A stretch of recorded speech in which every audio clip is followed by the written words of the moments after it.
Mm.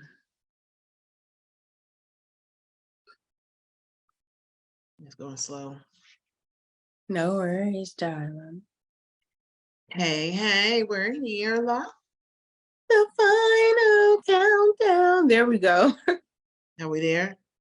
Yeah. Okay, I'm gonna push record. And hey, everyone. We want to say thanks so much to all our supporters who've been rocking hard with us from day one. Just listen. This is Anja and Nicole. You got it. This is In Love with Love podcast. I'm going to, before I forget, share it in our group. Yes. And if anyone is wondering why Anja is all cheesing like that and just all extra cheesy, honestly, you guys, it's because I went back and I was going through some of the clips that we've had this season and some of the rich content. And I was like, my soul is being blessed at this moment. My soul is being blessed, honestly, from Nicole talking about what self-care is to her, to our conversations about being raised as strong women by strong Black women, to one of our male guests talking about skinny people are evil. Okay. When he was talking about this is the first one. He has like a what Men of God want? Yes, Men of God want. He was talking about the things that attracted him physically to his wife. Shout out to Chef Rosano for that. Rosano, yes. I was just he had me cracking up, but he was talking about some of the things that that attracted him to his wife. And and God had asked, because she's a thicker woman, and God had asked him, he was like, do you need a size 2? And he was like, he's a big guy. But he also was segued into that, to all of the male guests who were actually really amazing. Like each and every one of them blessed me with their temperament, with their wisdom, with how God had been working. It has been working and is working behind the scenes, but for some of them on their road to marriage, it just, God is good. That is so funny. So shout out to everybody. In case you don't know, we're Anja Nicole. I'm gonna say it again. So, and we are recapping. Listen, it's a wrap. We have just wrapped up our season 1 and wrapping it up today as we speak. And so we're so excited because we stepped out on faith. And we said, hey, let's do a podcast because we had a lot to say. And more importantly, we believe that the Lord had some things that he wanted to impress upon our hearts to share with you, because there's a lot of questions. There's a lot of things going on in the area of love and relationships. So we just wanted to be right there in the middle of it with you. And thank you for being on this journey with us. So let's just continue to go because this is exciting. I love what you're saying about some of your favorite episodes, right? Which is, I agree. What Men of God want. That was so fun and funny, but insightful and revelatory as well. I totally agree. I'm going to say a takeaway from that particular season that I had. There were actually a couple of them, because living in society and living as a woman in our society, we get pushed all these notions on what we think people want and what we think attracts men, whether it's a certain aesthetic, a certain look, but it's different. Ballgame is so different when you are dealing with men of God who actually have the ear, who God has their ear. And of course, that's the kind of guy that we say we want, right? Absolutely. But like you said, to be honest, real, raw, relatable, transparent, and I think that's important because people need that and want that. It's refreshing. So for me to tap into that side of me, I will be honest in saying that sometimes I am guilty of wanting to conform to what, I don't know if it's mainstream. I don't know, just whatever I might see in comparison to what I feel like I'm not and what I think that is still desirable, because they are men. They're men of God, but they are men. And I'm thankful that people like Chef Rosano did talk about his process of saying, okay, hey, I had to realize, like you said, I can see and appreciate beauty in a size 2, a size, 14, whatever. But with that, what is it that is a part of my purpose? And you know what I mean? The part is a part of what God has destined me to walk in that is more useful and valuable than just having someone with a small waist and a big booty, or what, you know what I mean? Not to say that that's not beautiful, but there's more to beauty than just what one person may think is beautiful. Or the different aesthetics of beauty. This is another thing that has been hitting home for me lately, is like what one person will like, another person, it may be whatever, but I will say, if you are believing for kingdom marriage, like we are, and like I believe many in our group are as well, your look will be exactly what God is preparing your mate for. And this is not just for women, this goes for men as well too. Absolutely. Everybody deals with the insecurities, and everyone deals with what the world says looks valuable or attractive or whatnot. But God is really honing in, because he's the perfect matchmaker. And that series that we did really kind of refocused to be focused on the things that God cares about when it comes to being a matchmaker. And you know what? I was just going to share this. I was doing like some content, just kind of research, if you call it that, right before the show. I was looking on Instagram. I just happened to actually scroll across, give me the name. Roberts. She's a famous anchor. Tori? She's an African-American older lady. She's a brown skinned, darker skinned lady. Roberts, but she's married to Al Roker. I don't know if you knew that. Or I know who she is. What is her name? It's just escaped me, but her last name it was Roberts. But at any rate, I was scrolling across and I just noticed that, Al Roker is older and he's had some health challenges. But if you know the story, you follow the journey of Al Roker, because he's been popular all over, Good Morning America and all these different, if I'm thinking correctly, but he's been in some well-known, arenas and platforms. And so his weight loss journey, that he was a very heavy man at one point, and he lost weight. I don't know if he had to have surgery. I think he did, but needless to say, right now in his older age, he's going through like knee replacement. He's had a second knee replacement. He's going through some health challenges, and with that, I just was like, now, mind you, I don't know if they're believers and things like that, but I look at them and I see, you can judge the fruit, right? The Bible talks about that. It talks, you can discern people's character. And when I see her, she's so classy, and she just represents so much elegance and grace and class to me. And I like Al Roker as well, his personality. And I see them, and I was watching the pictures, and I was just looking like, it's just amazing, because what we would think is maybe beautiful and debonair or charming or like a marriage material, like, I don't think mainstream America would look at them and be like, well, how are they together? Like, you know what I'm saying? Because Al Roker, to be honest, he was very heavy set. And, he was a big guy, and he was always like the funny guy with the personality and stuff. And she married him. She married him at that weight. He was a big guy when they got married. They've been married for like over 20-something years. She's been with him, like that span of him being big Al Roker, little Al Roker now, and now with, health challenges. And it's just like, I think that's refreshing. That is so refreshing to me. That's marriage though, don't they say, through thick and thin? Don't they? Literally.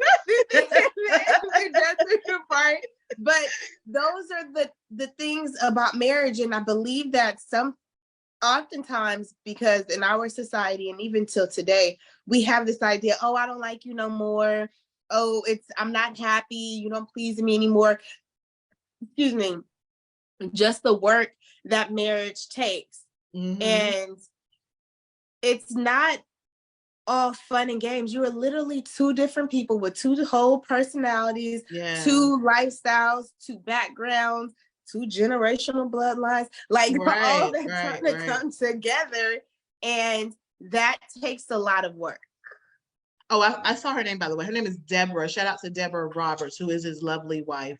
Yeah. I used to watch, I think it was the Today Show that He was on with Mhm. Matt and Laura back in the day. Like, I was in high Yeah. school, and I used to always watch that show. But yeah, Today's show, I said Good Morning America. I knew it was something like well he could have been on publicized. there too. He's And gotten I see, around. listen, you know, I love me some 2020. So I see her. She's an anchor on 2020. Yeah, So, very, very classy and she woman. just wrote a book.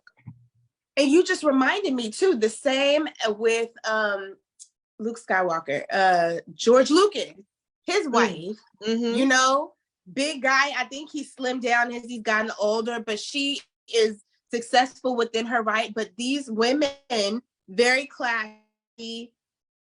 On the outward appearance, it would be like, well, why are they with them? This guy looks this Yeah. way, looks that way. Yeah. But when you look at character, it's a different ballgame. Absolutely.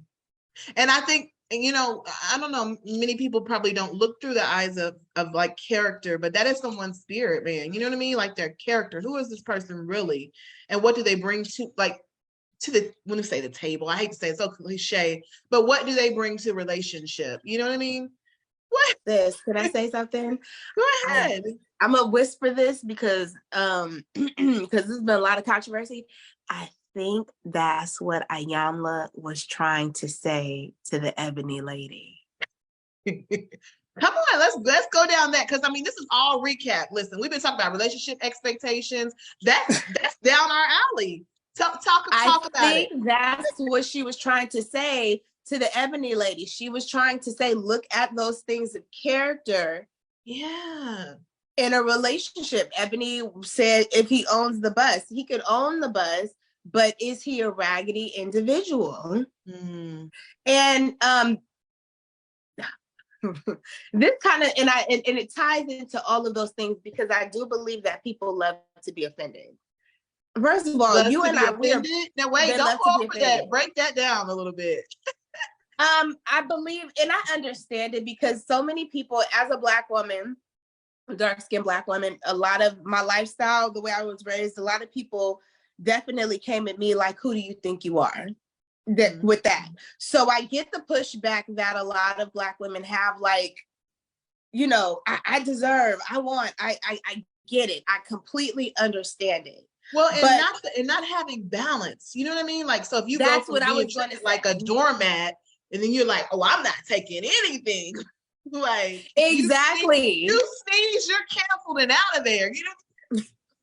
But that's what I'm saying though. So then we have to have a balance with it, because then it becomes this mindset that just because somebody has monetary, like they have money, or money equals morality. That's not true whatsoever. That's good. That's not true. Good. Money does not equal morality. Money does not equal morality. No. And what is going to be sustaining? What is going to sustain this relationship? The money is really not going to sustain character. The things of character. I, as one who dated, and I'm going to share a little bit of my business. I dated many men who were guys who were in the church. You know what I'm saying? They had the appearance of religion, and they grew up in the church, similar like me, and this, that, and the other. But I really fell in love with him, but he had the character of Christ. Mm-hmm. And I didn't understand that. And it took me a while, because people were like, well, why do you like him? What is that about? And I was like, well, he's not a Christian, but he's more Christ-like that's deep. Than these other guys that I'm dating. So we have to, like, and that, when I say that, with pairing that from money does not equal morality, just because I say Jesus, Jesus, Lord, Lord, does not mean that all the guys have the character of it, guys or women. So we really have to look at the character of an individual. Let's use wisdom. And you know what? There was a guest, and I wish her name eludes me at the moment, so please forgive me. But I was watching a little bit of Anthony O'Neill, his show. I don't know if it's Money Matters, but he has a show. And she was talking about this whole idea, and she said, we have to look at the heart of what is the motive behind wanting this person to own the bus and not dating the bus driver. Because she was just like, are we afraid that our money is going to run out? Like, your money is not long enough? Like, so what is it? if you need to invest, if you need to get to where, you've got enough for him, and, how can you serve that relationship and that man with the money? And I know that's controversial, but the thing is, oftentimes we want to be served, not understanding that relationship in the kingdom is a service. And so it's us being selfless and serving. It's not being a doormat, but it's being a service. It's being a servant to each other. And mostly, and with each other, we serve God. We serve the kingdom. That's a whole different ballgame, because me, myself, and I, what's yours is mine.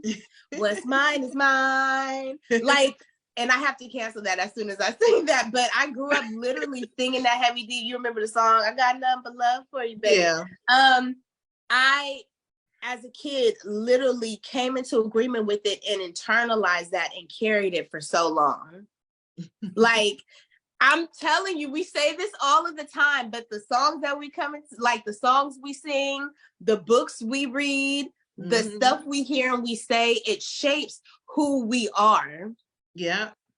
And but the whole concept behind what you were saying and singing is really real, because when you enter into a covenant relationship, that is the truth. What's yours is mine and what's mine is yours.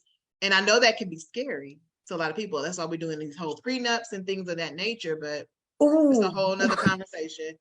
That is another conversation, because I was like, oh, that's a spin over here. It mirrors him having the bus, because in that same conversation, Ayanla did say that she would have a prenup even if she got with a man with character. Now, Ayanla is not kingdom. Right. You know what I'm saying? But there were some character worthy acknowledgments in the things that she was saying. Because I remember her saying, is this man going to treat my family well? Is he going to treat me well? You know what I mean? Yeah. Yeah. Do you want, seriously, the dude could have all the money in the world, but do you want to not know where he is at night? Yeah, which is another part of the conversation. Let me just share this real quick, because I was watching a lot of media, actually, but there was another lady that was saying, and it's so true. I don't know why, she said, why are people so surprised when people such as Beyonce or some other famous beautiful women that people consider beautiful, right? Get cheated upon, as if beauty is a defense against people's character. She said that is a motive, a heart motive. That's a heart posture. That's something that has to be healed in the heart. And so beauty has nothing to do with it. They don't need the beauty. They need Jesus to correct that situation. The same way money does not make you moral, beauty does not make you virtuous. Come on. Beauty is not a virtue. Well, it's not a shield against indiscretions, and people have character flaws and heart motive issues. It's not. People think the more beautiful, oh, she's so beautiful, how can he cheat on her? That was a heart issue. That's what she was saying. But that's many of us, and that's what we're fed in our media, in our entire culture. One of the most beautiful women of the world seemed like one of the saddest, Marilyn Monroe. And even in death, they disrespect her. She's still being disrespected. This woman's been gone for 50 something years and still being disrespected, Yeah. So, and her heart, the thing was, her heart was beautiful. She was an activist. She was a sweetie. Yes. Cared about people, cared about, civil rights and things of that nature. Yeah, very, very much so. So, it's going to take individuals and communities and us, and also I believe women and men who are understanding to fight against it, to fight against the code of thinking that money will make you moral, beauty will make you virtuous. Looking at character, I just think about some of the people, because anybody can be married. Anybody can be married, but it takes a different person to shout from the rooftop why they love their spouse. And I believe that is something we will need to see more and more. It's not just oh, I'm married, but no, I'm with this person because I love them, because God, this, that, and the other, not necessarily what they do for me, but literally, I love how they serve God. I love how they love other This people. is my person. Like, we're friends. Yeah. Like, we don't shoot below the belt. Like, you know what I mean? We pray for each other. Whatever you got going on, you know, you can be naked and vulnerable and you know, raw and intimate before me, and I won't use it against you. Like, these things, that matters. Somebody got your back like that. Come on. That's beautiful, but that's what will be necessary for us to really kind of break and start breaking some of those things, especially as God pairs people together, because the counter of it is so appearance focused. It's so like just True. selfish. It's so selfish. Yeah.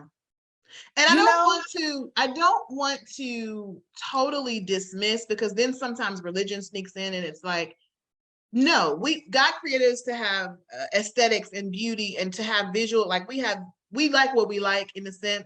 I mean, sometimes that has to be healed and reformed, but ultimately there's a certain appeal that we're attracted to it. And I think that's okay, but that's not the end all be all, is what we're saying. Yeah. Absolutely. My heart was that my heart from that position was, don't get on somebody person is not conventionally, you know what I'm saying? Conventionally attractive. Like, that's their person. They love that person for the reason that they love that person. Yeah. And I do believe that I love how unique people are. Their features, their personalities. People love people for all kind of different quirky reasons. True. Let them love those people versus always going for the person that is, once again, like, conventionally beautiful. I saw something on a while ago, and they were talking about conversations between older men and younger men, and how some of the older men really, in a sense, jacked up a lot of the younger guys, because there was kind of this idea, oh, if she's not beautiful in this kind of way, don't bring her to the house. You can't.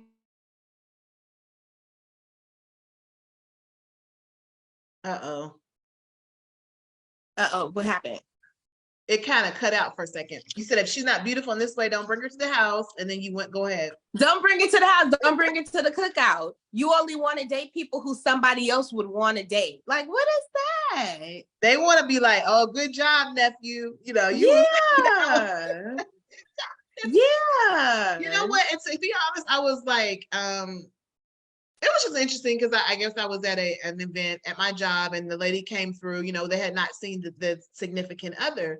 And it was like, oh, she's beautiful. How did he pull her? And I'm like, I really have a beautiful heart. But sincerely, because, you know, she had this outward beauty, and then it's like, well, what if she didn't look like that? Then we were going to be like, what in the world? You know what I mean? It's just, we got our priorities messed up sometimes. Yeah, so exactly. So I do believe that God is doing something with that. Like, everybody's beautiful.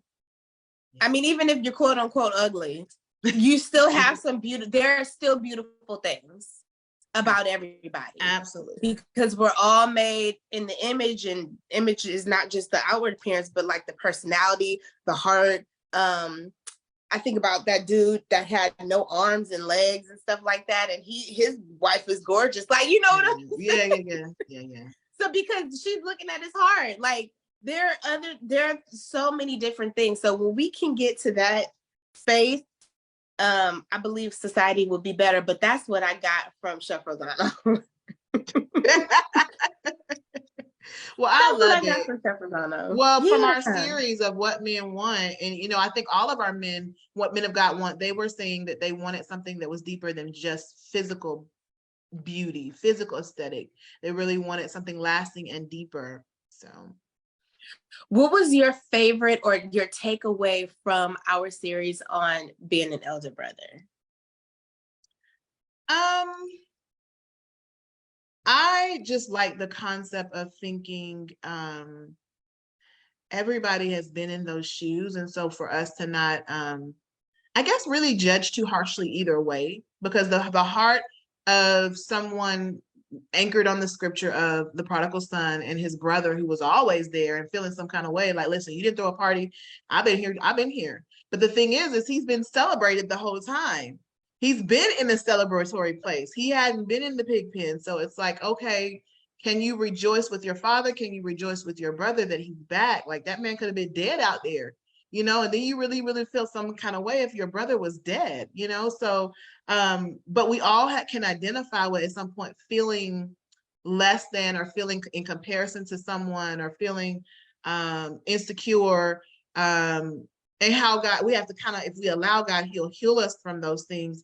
And ultimately, we're trying to be selfless and more like Christ, especially believers and kingdom people. And then ultimately, what does it mean to be confident and fixed and secure as a son? Like that scripture to me just really reminds me of who Jesus is to us, and he's our eldest brother, right? So when you're correcting that thought process, he's the first eldest brother. He's secure in his father. He's secure in his position. He's secure enough to know, listen, my daddy sent me to die for these people. I could have felt some kind of way about that. And in the garden, he was like, if there's any kind of way, listen, but nevertheless, if this the plan, we rocking with this plan. And so I can appreciate even his vulnerability in that moment. You know what I'm saying? And so for us to model ourselves after that correction, that was a symbolic gesture of the eldest brother, like, oh, okay, this is what we're striving for. That's beautiful. That's beautiful. That's a lot that you grabbed and you grasped. Yeah, girl. I like it a lot. Yeah, absolutely.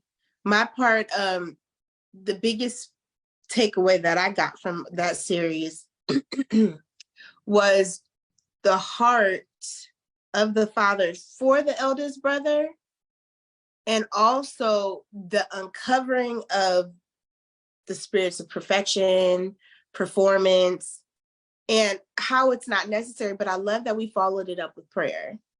Yeah. Because one thing I don't want is for anybody to just be like, oh, these things, but we have a God who can heal and take care and deliver and set free all those things. Yeah. Because once again, there will be a whole bunch of people who come into the fold of Christ. And that's exactly what we want and we desire. And we don't serve the Lord just because of habit.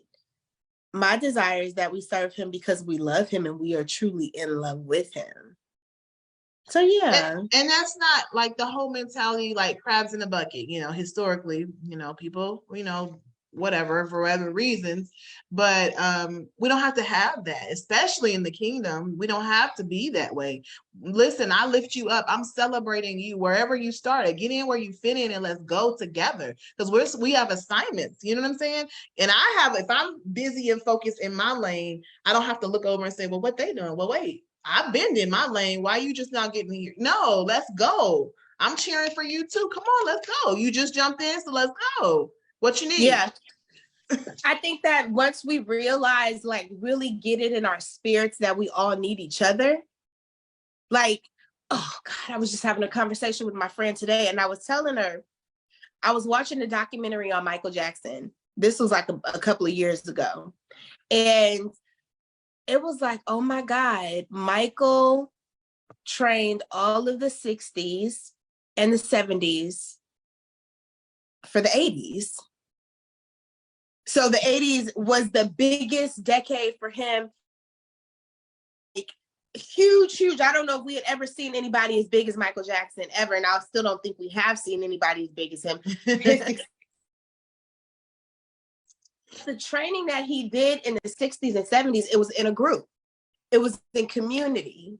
He needed his brothers. You get what I'm saying? He needed his brothers. He needed them there, as off as his father was and stuff like that. He needed his father. Like, that community is what we need. At our heart, we are tribal people. Right. So the attitude that we have of like just individualism and like, no, we need each other. Right.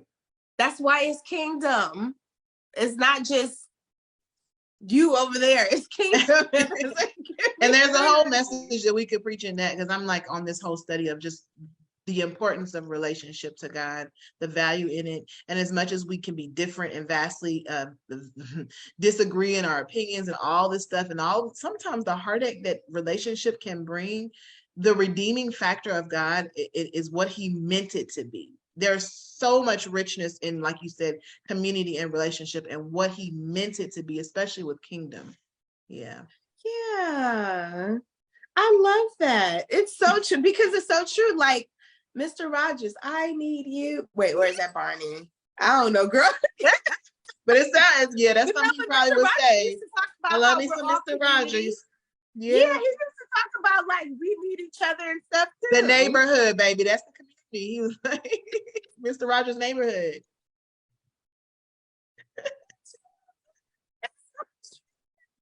You're so funny. It's true. The neighborhood, we all need each other. We need every last one of us. It's not my clique. It's not your clique. It's not you over there, me over here by myself. We all need each other. So I appreciate every single person who is in our group. I appreciate every single person who had commented on anything, who all of our guests. We had we had 2 therapists, didn't we? Yeah. Yeah, we had 2. Dr. Charlotte, not necessarily a therapist, she should be, but Dr. Charlotte was amazing. And then we had my friends who was a therapist, Erin.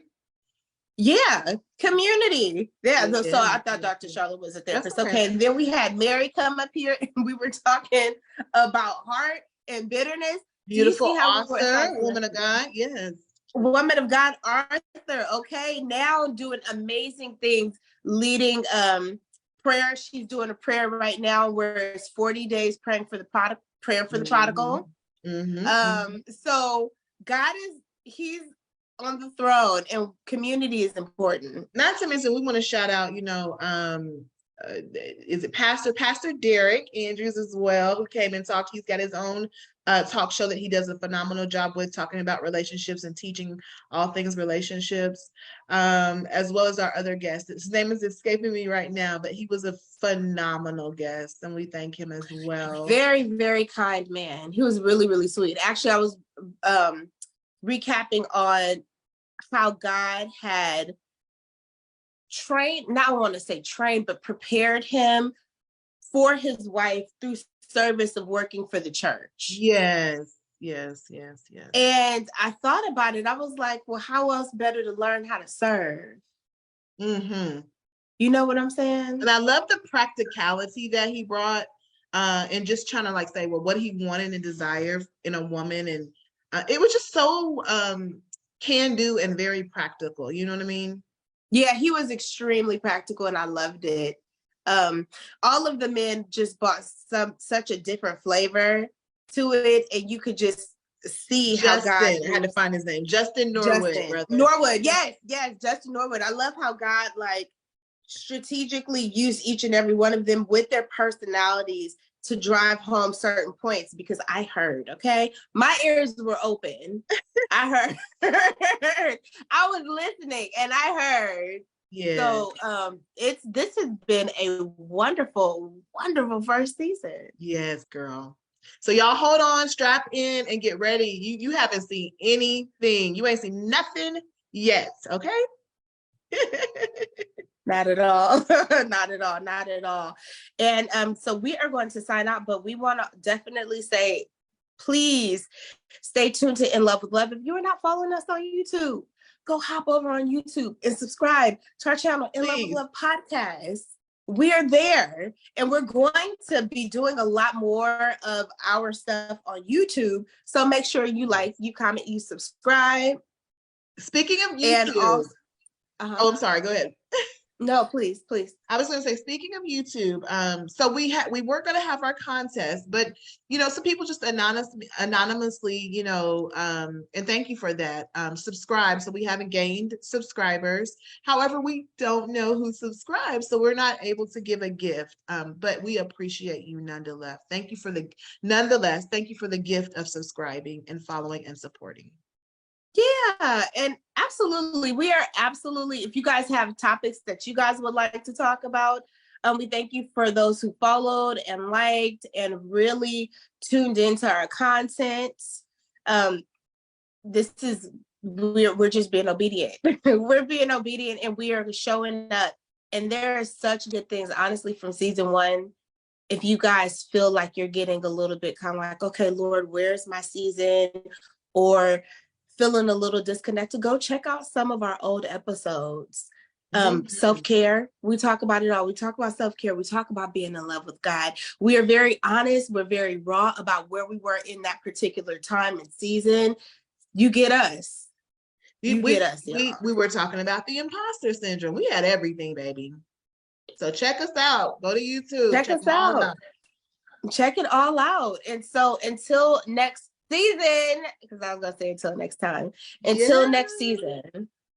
Season 2, until season 2, which we hope to come out in September, the fall. And so look forward, stay tuned, and always stay in love with love. See you guys. Bye. Bye-bye.